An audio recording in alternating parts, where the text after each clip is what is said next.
Let's look at a few definitions together. Online learning is where the internet primarily delivers content and instruction. Blended learning is where students are doing at least part of their learning online with the internet, and they have some control of the time, place, path, and pace of their learning, and at least part of their learning in a brick and mortar school away from home.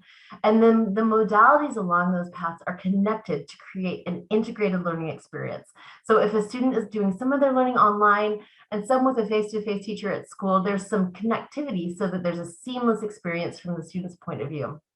So if you consider marrying online learning and brick and mortar learning, you get blended learning. And from that, we've identified some basic models of blended learning that typify primary and secondary schooling around the world. First are the rotation models, and those include flipped classroom, station rotation, lab rotation, and individual rotation. In all of those varieties, students are moving at fixed increments or at the teacher's discretion between online learning and other experiences that the teacher has chosen. Another model is the flex model, which we'll be talking about next in your pre-work. A third model is the a la carte model, and that's where students are learning fully online with an online teacher and then continuing to attend their brick and mortar in-person school for their other classes.